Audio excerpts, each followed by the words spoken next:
La première personne qui va vous poser une question ce matin s'appelle Cabré Judith Chantal. Elle est de l'université Saint-Thomas d'Aquin de Saba. C'est dans la périphérie de Ouagadougou. Donc, vous avez la parole pour...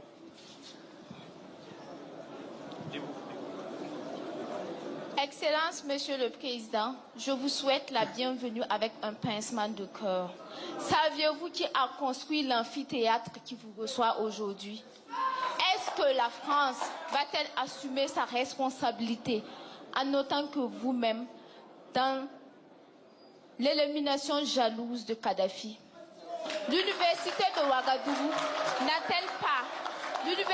Ouagadougou n'a-t-elle pas bénéficié de lui que des campus numériques qui ne marchent pas et qui emploient beaucoup plus de Français que d'Africains?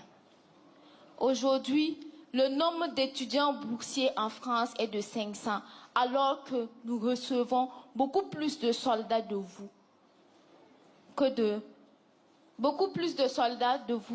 que d'étudiants en licence. Qu'avez-vous fait alors, Monsieur le Président, après votre départ et le discours que vous venez de donner? Après cela, ma dernière phrase est la suivante. Après avoir inauguré, dans quelques jours, ou plutôt demain, la centrale électrique de Zaktoulou, allons-nous profiter de cette climatisation pendant longtemps, aussi telle que l'énergie de France, ou plutôt, pardon, la Sonabel ou la centrale électrique? Allons-nous en profiter pendant longtemps? Je vous remercie, Monsieur le Président.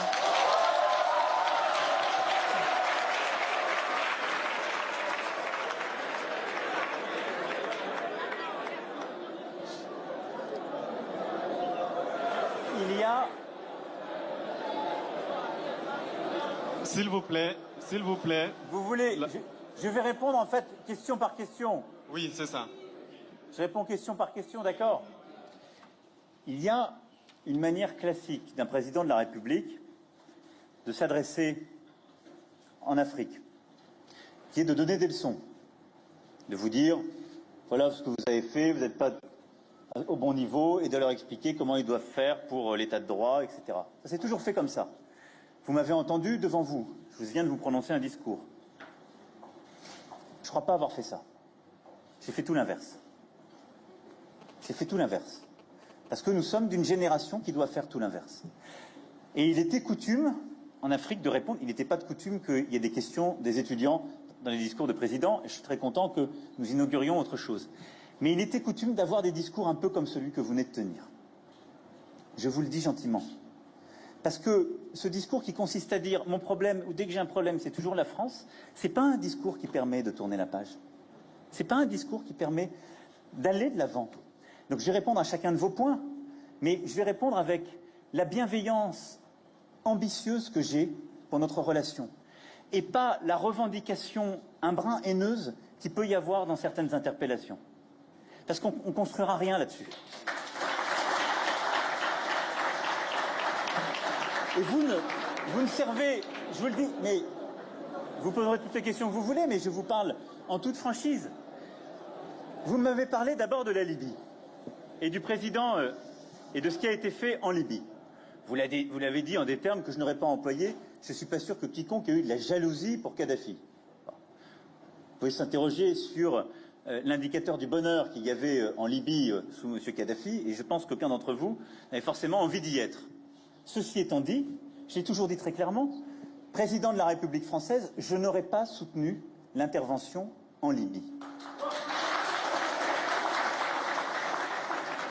Mais pour une raison simple, et ce n'est pas un propos de sel, parce que c'est d'ailleurs le cœur même de la politique que je conduis aujourd'hui au Proche et Moyen-Orient, parce que je ne crois pas aux solutions militaires quand elles ne s'inscrivent pas dans une vision diplomatique et une solution politique construite sur le terrain.